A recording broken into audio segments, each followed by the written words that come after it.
Hello friends, welcome to Kayu's Kongunadu சமையல். நம்ம இன்றைக்கி என்ன பார்க்க போகிறோம்னா, கேரளா ட்ரெடிஷ்னலான ஸ்நாக்ஸ் ரெசிபி தான் பார்க்க போகிறோம். உண்ணியப்பம். வாங்க எப்படி செய்கிறதுன்னு பார்க்கலாம். ஃபஸ்ட்டு பச்சரிசியை 2 மணி நேரம் ஊற வச்சுருக்கேன். நல்லா வாஷ் பண்ணிவிட்டு ஊற வச்சுக்கோங்க. ஊறினதுக்கப்புறம் நம்ம இதை மாவு ஆட்டிக்கலாம். அதுக்கப்புறம் 1 டம்ளர் அரிசினா 3/4 டம்ளர் அளவு வெல்லத்தை எடுத்துக்கோங்க. எடுத்துட்டு 1/4 டம்ளர் அளவு தண்ணி ஊற்றி நல்லா பாகு காய்ச்சி வடிகட்டிக்கலாம். இப்போது நல்லா அதை வெல்லத்தை கரைச்சிக்கோங்க. நல்லா வெல்லம் கரைஞ்சி வடிகட்டிக்கலாம். ஏன்னா மேபி டஸ்ட் ஏதாவது இருக்கும், கல்லெல்லாம் இருக்கலாம், அதனால் வடிகட்டி ஊற்றிக்கலாம். சைட் பை சைடு நான் அரிசியை மிக்சியில் போட்டு அரைச்சி எடுத்துக்கிறேன். இதை நல்லா உடச்சி விட்டிங்கன்னா ஈஸியாக வந்துடும். கொஞ்சம் உடச்சி விட்டுடலாம். இல்லை நல்ல பவுடராக இடிச்சிட்டிங்கன்னா சீக்கிரமே ரெடி ஆகிடும். நம்மளோட பாகு ரெடி ஆகிடுச்சு. பாருங்கள், நல்ல ஒரு தேன் கலரில் இருக்குது. இனி அடுப்பை ஆஃப் பண்ணிக்கலாம். நான் அரைச்சி எடுத்துகிட்டு வந்துட்டேன். இப்போது இதில் ஆட் பண்ணிக்கலாம். கொஞ்சம் ஆற விட்டு ஆட் பண்ணுறேன். ரொம்ப ஆற விட்டுறாதீங்க, லைட்டாக ஆறுனா போதும். ஒரு 1 மினிட் ஆற விட்டு இதில் வடிகட்டி ஊற்றிக்கலாம். இப்போது இதை ஊற்றிட்டு மிக்ஸ் பண்ணிக்கோங்க. வெல்லத்தை நல்லா மிக்ஸ் பண்ணிக்கோங்க. ஆக்சுவலி மாவு கொஞ்சம் கெட்டியாக ஆட்டணும். நான் கொஞ்சம் தண்ணியாட்ட ஆட்டிட்டேன். நீங்கள் கொஞ்சம் கெட்டியாக ஆட்டிக்கோங்க. அப்போ சாஃப்டாக வரும். ரொம்ப தண்ணியாக ஆட்டிட்டோன்னா கொஞ்சம் நம்ம மைதா போடும்போது கெட்டியாக இருக்கும், ஹார்டாக இருக்கும். அதனால் நீங்கள் கொஞ்சம் மாவை கெட்டியாக ஆட்டிக்கோங்க. இப்போது நான் மைதா மாவு ஆட் பண்ண போகிறேன். மைதா மாவு நான் ஒரு 1/2 டம்ளர் அளவு ஆட் பண்ணுறேன். நீங்கள் ஒரு 1/4 டம்ளர் ஆட் பண்ணிங்கன்னா போதும். மாவு தண்ணியாக இருக்கிறதுனால நான் 1/2 டம்ளர் அளவுக்கு ஆட் பண்ணுறேன். ஆக்சுவலாக இந்த ரெசிபி எங்கள் பெரியம்மாவும் அம்மாவும் நல்லா செய்வாங்க. அவங்க இந்த உண்ணியப்பம் கடையே வச்சுருந்தாங்க. ஸோ அவங்க 2 பேருமே ரொம்ப நல்லா செய்வாங்க. நான் இது எங்கள் அம்மாக்கிட்ட இந்த ரெசிபி எப்படின்னு கேட்டு செஞ்சுருக்கேன். எங்கள் அம்மாவும் பெரியம்மாவும் இது ரொம்ப நல்லா செய்வாங்க. சரி, வாங்க பார்க்கலாம். இப்போ இது எல்லாத்தையும் நல்லா மிக்ஸ் பண்ணிக்கலாம். இது கட்டி எதுவும் இல்லாத அளவுக்கு நல்லா மிக்ஸ் பண்ணிக்கோங்க.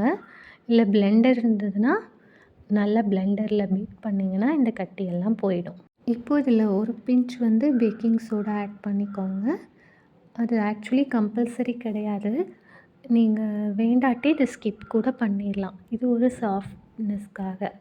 நான் மோஸ்ட்லி போட மாட்டேன். இப்போது வீடியோ காமிக்கிறதுக்காக நான் போட்டேன். இல்லாட்டி இது போட வேண்டியதில்லை. உங்களுக்கு கம்பல்சரி வேணும்னா நீங்கள் போட்டுக்கோங்க, இல்லாட்டி அதை ஸ்கிப் பண்ணிக்கலாம் பேக்கிங் சோடா. இப்போ அதை நல்லா மிக்ஸ் பண்ணிக்கோங்க.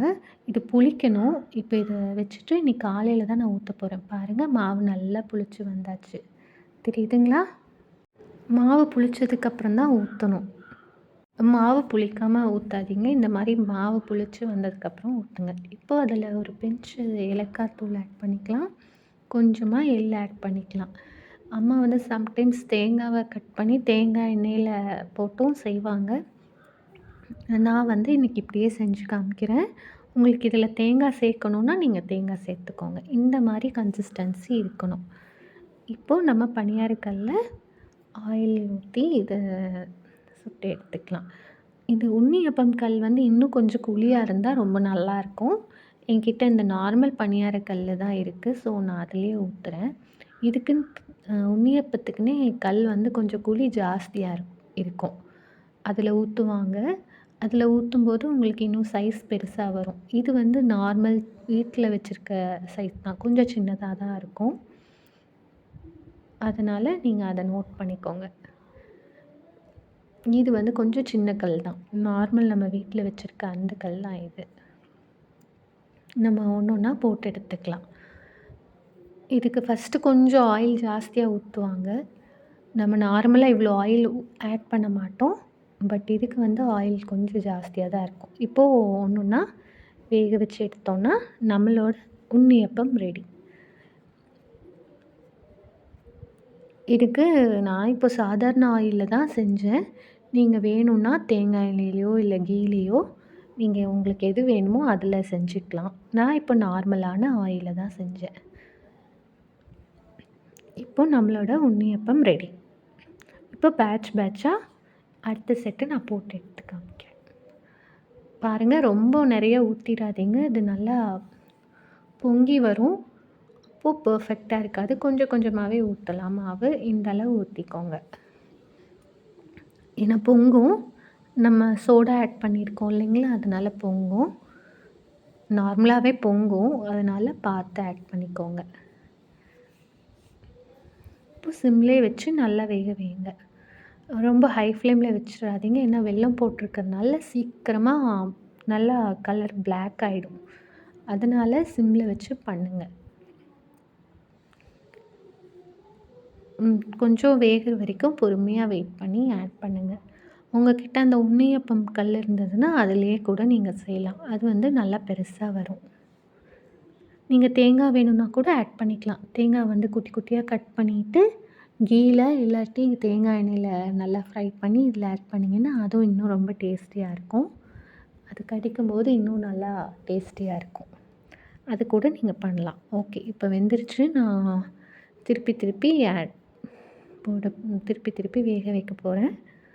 ஸோ ஒண்ணு ஒண்ணா திருப்பி வேக வச்சுக்கலாம். அவ்வளோதான். நம்மளோட உண்ணியப்பம் ரெடி. இனி ட்ரான்ஸ்ஃபர் பண்ணிடலாம். சாப்பிட்லாம். இந்த வீடியோ உங்களுக்கு பிடிச்சிருந்தா லைக் பண்ணுங்க, ஷேர் பண்ணுங்க, சப்ஸ்கிரைப் பண்ணுங்க. Thank you. தேங்க்ஸ் ஃபார் வாட்சிங்.